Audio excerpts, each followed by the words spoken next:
ચાલો વિદ્યાર્થી મિત્રો, આર્યમ એજ્યુકેશનમાં આપનું ફરીથી હાર્દિક સ્વાગત છે। આજે આપણે ધોરણ 11 નામાના મૂળ તત્વો પ્રકરણ નંબર 11 બેંક સિલક મેળમાં સ્વાધ્યાયના દાખલા નંબર 6 સુધી વાત કરેલી હતી। 7 નંબરના પ્રશ્નમાં જુઓ, આદિત્યનો રોકડ મેળ 31/10/2015ના રોજ ₹9,000ની બેંક સિલક દર્શાવતો હતો। તો રોકડ મેળ મુજબ બેંક સિલક આદિત્યનો 31/10/2015ના રોજનો બેંક સિલક મેળ સ્ટાર કરીને રોકડ મેળ મુજબ બેંક સિલક જેની ઉધાર બાકી હોય, ઉધાર બાજુ 9,000 જે પાસબુક પ્રમાણેની બાકી સાથે મળતી ન હતી, નીચેની માહિતી પરથી આદિત્યનો બેંક સિલક મેળ તૈયાર કરો। નંબર 1, 51,000ના ચેક બેંકમાં ભરેલા, જેમાંથી 41,000ના ચેક 31/10/15 સુધી બેંકમાં જમા થયેલા। તો 51માંથી 41 જમા થઈ ગયા, તો ભરેલ પરંતુ વસૂલ ન થયેલ ચેક 51 - 41 એટલે 10,000 જમા। 2 નંબર, 2300નો એક લખેલો અને રોકડ મેળમાં નોંધેલ પરંતુ લેણદારને આપવાનો રહી ગયેલ ચેક એટલે લખેલ પરંતુ રજૂ ન થયેલ ચેક ઉધાર કરો 2300। 3 નંબર, બેંકે ઇલેક્ટ્રોનિક ક્લિયરિંગ સર્વિસથી ECSથી વીમા પ્રીમિયમના ₹1700 ચૂકવ્યા એટલે પાસબુકમાં ઉધાર થયા હોય, જેની નોંધ રોકડ મેળમાં થઈ નથી, તો તમારે જમા કરવાના। 3 નંબર, બેંકે ECSથી વીમા પ્રીમિયમ ચૂકવેલ કે જેની નોંધ રોકડ મેળમાં થઈ નથી, પાસબુકમાં ઉધાર થયા હોય, તમારે જમા કરવાના 1700। ચાલો 4 નંબર, એક ગ્રાહકે આદિત્યના બેંક ખાતામાં ₹3200 બારોબાર જમા કરાવી દીધેલ, જેની જાણકારી આદિત્યને 2/11/15ના રોજ મળી। એટલે આપણા ખાતામાં બારોબાર ભરેલ રકમ અને બારોબાર શબ્દ આવે એટલે એની નોંધ રોકડ મેળમાં થઈ નથી, પાસબુકમાં જમા થયા, તો તમારે 3200 ઉધાર કરવાના। ચાલો 5 નંબર, બેંકે નોંધેલ બેંક ચાર્જીસ ₹70 એટલે પાસબુકમાં બેંક ચાર્જીસ એ ખર્ચ કહેવાય એટલે ઉધાર કરેલા હોય, બરાબર, જે રોકડ મેળમાં ભૂલથી 2 વાર નોંધાયા એટલે જમા બાજુ 2 વખત એટલે 140 નોંધાઈ ગયા, તો પાસબુકમાં ઉધાર 70, રોકડ મેળની જમા બાજુ 140, તો હજી રોકડ મેળ પાસબુકમાં ઉધાર બાજુ 70 ઘટે અથવા જમા બાજુ 70 વધુ લખાશ એના વિરુદ્ધ એટલે બેંકે નોંધેલ બેંક ચાર્જીસ કે જેની નોંધ રોકડ મેળમાં ભૂલથી 2 વાર કરી તેના, બરાબર, એટલે ₹70 જમા વધુ એટલે ઉધાર। ઓકે, એમાં સમજ નથી તો જો આ રીતે આ રોકડ મેળ, આ પાસબુક,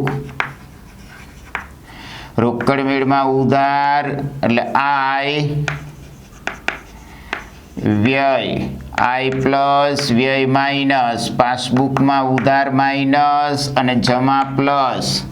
હવે હું કીધું છે બેંક ચાર્જીસના 70 એટલે પાસબુકમાં 70 બેંકે ખર્ચ હતો એટલે ઉધાર કર્યા, જેની નોંધ રોકડ મેળમાં 2 વાર એટલે અહીંયા 140, તો માઇનસ માઇનસ બાજુ સરખી રકમ થવી જોઈએ, તો 140 અહીંયા છે તો અહીંયા 140 કરવા માટે ઉધાર બાજુ 70 ઘટે એટલે ₹70 ઉધાર સાઈડ।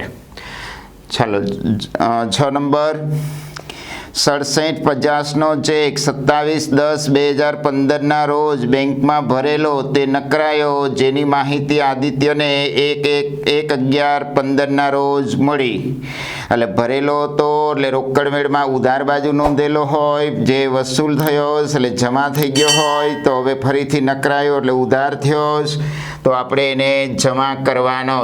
આખો અર્થ જો અહીંયા 6750 આ પ્લસ બાજુ વેપારીએ બેંકમાં ભર્યો એટલે ચેક લખેલો હોય, જે અહીંયા પાસબુકમાં જમા થયો, વસૂલ થયો, હવે નકરાઈ ગયો એટલે ફરીથી બેંક પાસબુકમાં ઉધારી દેશે, તો હવે જો અહીંયા ઉધાર જમાનો હિસાબ થઈ ગયો, અહીંયા ઉધાર છે તો હજી જમા ઘટે એટલે તમારે ભરેલ ચેક નકરાયો એના 6750 જમા।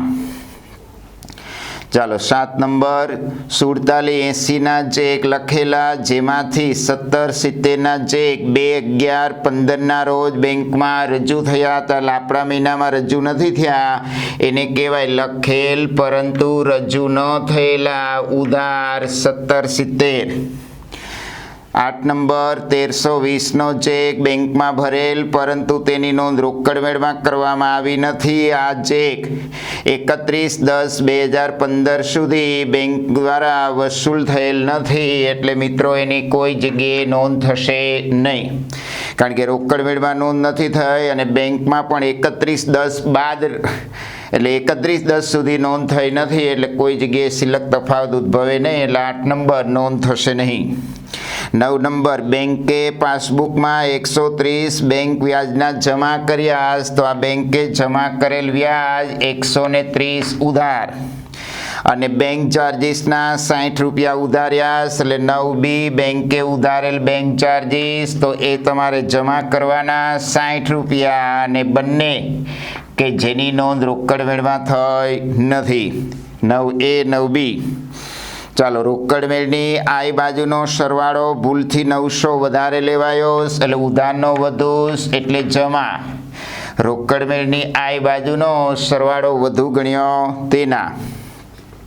11 નંબર 1200ની લેણી હુંડી બેંકમાં વટાવેલી જે 28/10/15ના રોજ નકરાયેલ અને બેંકે નકરામણી ખર્ચના રૂપિયા 20 સહિત પાસબુકમાં ઉધારેલા જેની નોંધ રોકડ મેળમાં થઈ નથી. તો મેં તમને આગળ કીધું હતું લેણી હુંડી હોય નકરાઈ જાય એટલે હુંડીની કિંમત 1200 પ્લસ નકરામણી ખર્ચ 20 હંમેશા બેંક સિલક મેળમાં જમા જ.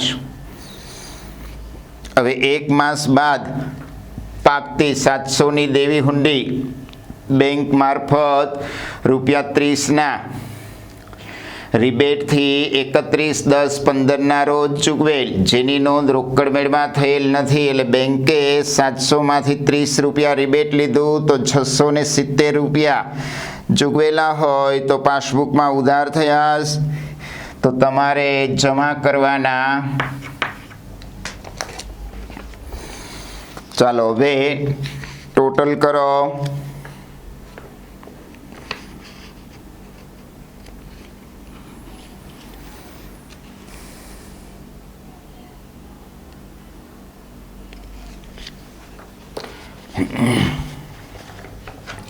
દસ ને 11 ને 6 17,000 ને 18,000. હવે અહીંયા 700 ને 700 1400 ને 1510 ને 2410 2430 ને 2630 અને 670 એટલે 0 0 1 12 ને 13 ના 3 વધી 1 3 ને 8 11 1 એટલે 21,300 ટોટલ. એમાંથી ઉધારનો ટોટલ 9 ને 2 11 ને 12 13 14 ને 15,000 રાઉન્ડ ફિગર. હવે 300 9 ને 2 11 ને 12 13 14 ને 15 રાઉન્ડ ફિગર. હવે 300 ને 200 500 ને 700 1200 ને 1340 ને 1470 0 7 4 6 1 16,000 તો 21,300માંથી 16,470 જાય એટલે 0 3 અહીંયા 2 10 ને 2 12માંથી 4 જાય તો 8 અને 20માંથી 16 જાય તો 4 48 30. ચાલો જમાનો ટોટલ 21,300 ઉધાર બાજુ મૂકો 21,300 અને એમાંથી ઉધારના બાદ કરતા ઉધાર બાજુ 48 30. એની સામે ઉપર રોકડ મેળશે તો પાસબુક મુજબ BOD. ચાલો આ તમારો જવાબ. ચાલો પ્રશ્ન નંબર 8માં જો નીચેની માહિતી પરથી શ્રી પ્રિયલનો ડિસેમ્બર 2015નો બેંક સ્ટેટમેન્ટ તૈયાર કરો. નંબર 1, રોકડ મેળ મુજબ બેંક ઓવરડ્રાફ્ટ આપ્યો 31/12/15નો 710 અને 1/12ની બાકી આપી પાસબુકની, એ શરૂની બાકી ધ્યાનમાં લેવાની નથી. તો રોકડ મેળ મુજબ BOD એટલે એની જમા બાકી હોય, જમા બાજુ 710. ચાલો 2 નંબર, બેંકમાં ભરેલ ચેક અને પાસબુકમાં જમા કર્યાની તારીખ આપેલી. તો આપણા 12મા મહિનાનો બેંક સ્ટેટમેન્ટ બનાવીએ તો પાસબુકમાં જમા થયેલી 12મા મહિનાની તારીખ હોય એને ધ્યાનમાં નથી લેવાની. એટલે પહેલા નંબરમાં જો બંનેમાં 12મો મહિનો, બીજા નંબરમાં પણ બંનેમાં 12મો મહિનો, ત્રીજો અને ચોથો એ બંનેમાં નવા પહેલા મહિનામાં જો જમા થયો એટલે એને કહેવાય ભરેલ પરંતુ વસૂલ ન થયેલ ચેક 4600 અને 1500 એટલે 6100. ચાલો 3 નંબરમાં એ જ રીતે લખેલ અને બેંકમાં રજૂ થયેલ ચેકની માહિતી આપીશ. એમાં પણ બંનેમાં લખ્યા તારીખ અને રજૂ થયા તારીખ 12મા મહિનાવાળી હોય એ ધ્યાનમાં લેવાની નથી. તો પહેલો નંબર ધ્યાનમાં નહીં લેવાય. 9300નો ચેક 1/1ના રોજ રજૂ થયો એટલે 9300 લેવાશે. 7100માં બંનેમાં 12મા મહિનાની તારીખ છે અને 1300, તો 93 અને 1300 એટલે 10,600 લખેલ પરંતુ રજૂ ન થયેલ ઉધાર. 4 નંબર, બેંકે પાસબુકમાં જમા કરેલ વ્યાજ. જો અહીંયા પાસબુકમાં જમા કરેલું છે એટલે 400 પાસબુકમાં જમા. રોકડ મેળમાં ભૂલથી વ્યય બાજુ નોંધેલું છે એટલે અહીંયા વ્યય. તો બંનેમાં વ્યય એટલે જમા અને જમા તો મેં તમને કીધું હતું એક જ બાજુ હોય તો બંનેનો સરવાળો અને ટોટલ વિરુદ્ધ. તો 4 નંબર, બેંકે જમા કરેલ વ્યાજ જે રોમેની વ્યય બાજુ નોંધાયેલું તો 800 જમાથી વિરુદ્ધ ઉધાર. પ્રિયલ વતી બેંકે ડિવિડન્ડના 360 વસૂલ કર્યા જેની નોંધ રોકડ મેળમાં થઈ નથી. એટલે બેંકે ડિવિડન્ડના વસૂલ કરેલ જેની નોંધ રોકડ મેળમાં થઈ નથી તો 360 જમા થયા હોય તમારે ઉધાર. હવે બેંક ઓવરડ્રાફ્ટના વ્યાજના 120 પાસબુકમાં નોંધેલ પરંતુ આ વ્યવહારની નોંધ રોકડ મેળમાં થઈ નથી. એટલે BODનું વ્યાજ એ આપણો ખર્ચ કહેવાય જે પાસબુકમાં ઉધાર થયા હોય તો તમારે જમા કરવાના 120. હવે ચેક દ્વારા કરેલ વેચાણના 2300 રૂપિયા બેંકે પ્રિયલના અંગત ખાતામાં નોંધેલ. બરાબર, એટલે વેપારીએ 2300 રોકડ મેળમાં ઉધાર બાજુ નોંધેલા હશે. બેંકે પ્રિયલના અંગત ખાતામાં એટલે એનું પર્સનલ ખાતું છે એમાં નોંધી દીધા હશે. એટલે આપણે ધંધાના ખાતામાં નોંધાયા નથી તો તમે એને એવું પણ લખી શકો કે ચેક દ્વારા વેચેલ બેંકે અંગત ખાતામાં નોંધ્યા તેના અથવા ભરેલ પરંતુ વસૂલ ન થયેલ ચેક જમા 2300. પ્રિયલની વિનંતીથી બેંકે ઉધારેલ બેંક ચાર્જીસ 380 જતા કરેલ જેની નોંધ રોકડ મેળમાં થઈ નથી. જો બેંકે ઉધારેલ બેંક ચાર્જીસ હતો 380, હવે જતા કરેલા એટલે ફરીથી જમા કરી દીધા તો તમારે એને ઉધારવાના.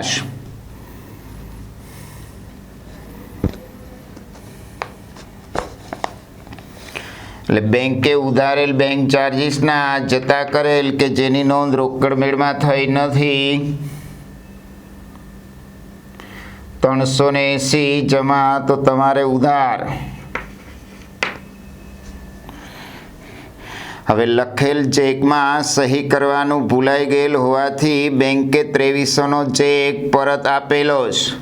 હવે લખેલો ચેક હતો એટલે રોકડ મેળમાં વ્યય બાજુ નોંધેલો હોય તમારે જમા થયો બેંકે પરત કરેલો તો એટલા ઉધારવાના. લખેલ ચેક સહીના તફાવતથી બેંકે પરત કરેલ 2000 અથવા લખેલ પરંતુ રજૂ ન થયેલ એવું લખો તો પણ ચાલે. હવે બેંકોમાં વસૂલાત માટે મોકલેલ હુંડી 3000 બેંકે 100 રૂપિયા ચાર્જીસ લઈ વસૂલ કરેલ જેની નોંધ રોકડ મેળમાં કરવાની બાકી. તો બેંકે પાસબુકમાં 2900 જમા કર્યા હોય તમારે ઉધારવાના. 3000ની હુંડી હતી, 100 રૂપિયા ચાર્જ લીધો એટલે બેંકે તમને પાસબુકમાં જમા કર્યા હોય 2900, એ 2900 ને તમારે ઉધારવાના છે. ચાલો હવે ટોટલ કરો. ઉધાર બાજુનો ટોટલ 10 ને 2 12 ને 2 14,000 રાઉન્ડ ફિગર. હવે 600 ને 800 1400, 15 16 18 19 20 ને 9 2900. હવે 60 રૂપિયા ને 80 140. તો 0 4 0 1 5 ને 2 7 17,040 ઉધારનો ટોટલ. જમાનો ટોટલ જુઓ 6 ને 2 8,000 રાઉન્ડ ફિગર. હવે 700 ને 1 800 ને 1 900 ને 3 1200. હવે 20 ને 10 30. 6 ને 2 8, 7 ને 1 8 ને 1 9 ને 10 11 1200 ને 20 રૂપિયા ને 10 રૂપિયા એટલે 30. એટલે 0 3 2 અને 9 92 30 બાદ કરીએ તો 17 0 40 માઇનસ 92 30 એટલે 0 1 8 અને 7 એટલે કુલ જમા ઉધારનો ટોટલ થાય 17,040. જમા બાજુ મૂકો 17 0 40. એમાંથી ઉધારના 92 30 બાદ કરતા જમા બાજુ 7,810. તો પાસબુક મુજબ મિત્રો આવશે બેંક શિલ્લક. આ તમારો જવાબ. ચાલો તો અહીંયા આપણે પ્રશ્ન નંબર 7 અને 8 પૂર્ણ થાય. એ માટે તમારે ઉદાહરણ 5 અને 6, છઠ્ઠો નંબર અને 7મો નંબરનો ઉદાહરણ ઘરેથી ગણવાનો છે. Okay, bye bye, thank you, જય શ્રી કૃષ્ણ.